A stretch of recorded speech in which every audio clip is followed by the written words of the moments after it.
Salt can very much aggravate the fire and the earth energy in the body. However, it does help with digestion.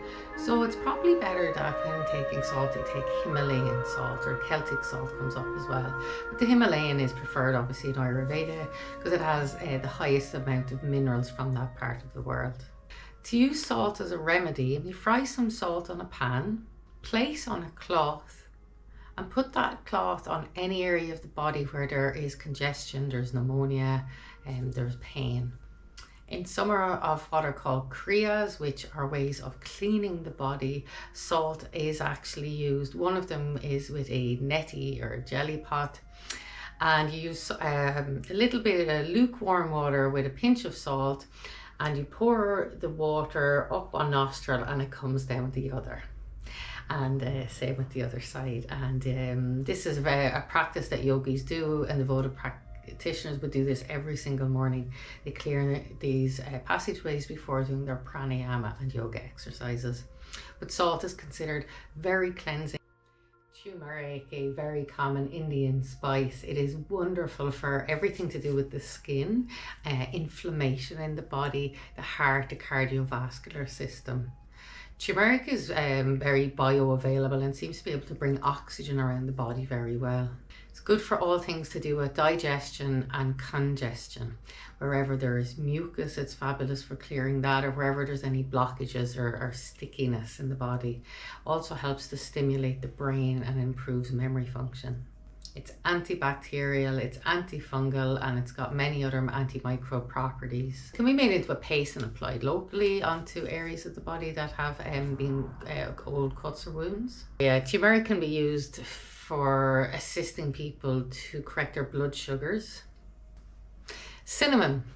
Cinnamon is very good for the vata and the kapha, but it very much disturbs the pitta. It brings on pitta and more fire. Detoxifying, it's energizing, it's heating, it stimulates sweating, it stimulates coughing and bringing mucus up, clearing the lung passageways.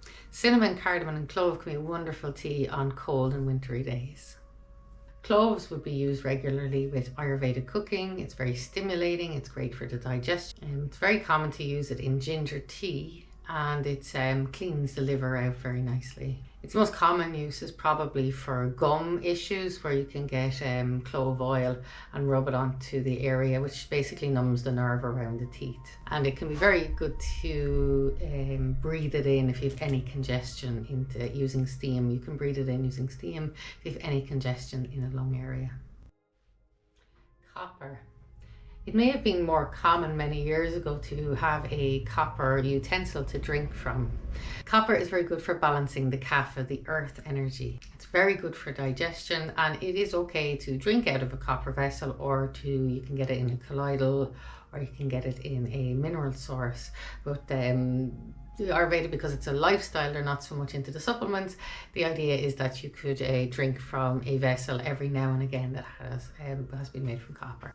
Copper is very good for the liver, for the spleen, and for balancing the weight, metabolism. Silver. Silver is very good for balancing the fire energy, but not so good for kapha, not so good for the earth energy.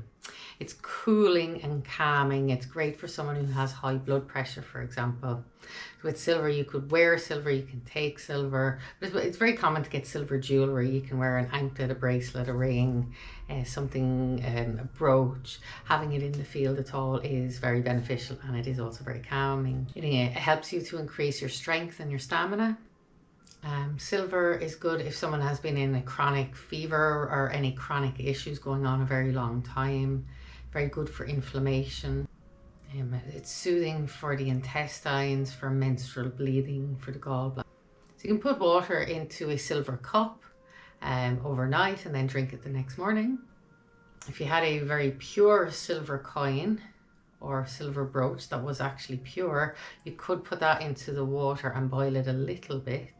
And then you'll find that the silver goes off into the water as well. If you're wearing a silver anklet, it's best to wear it on the left side as opposed to the right. The left side, which is the calming yin energy.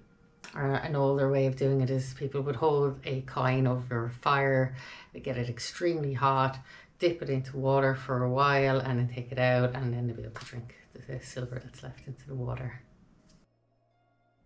The third metal is gold. Gold is very, very warming. It's very enhancing, but it may not be the best for someone whose pit energy is too high, because it can raise blood pressure and fire. But it's very soothing in the body.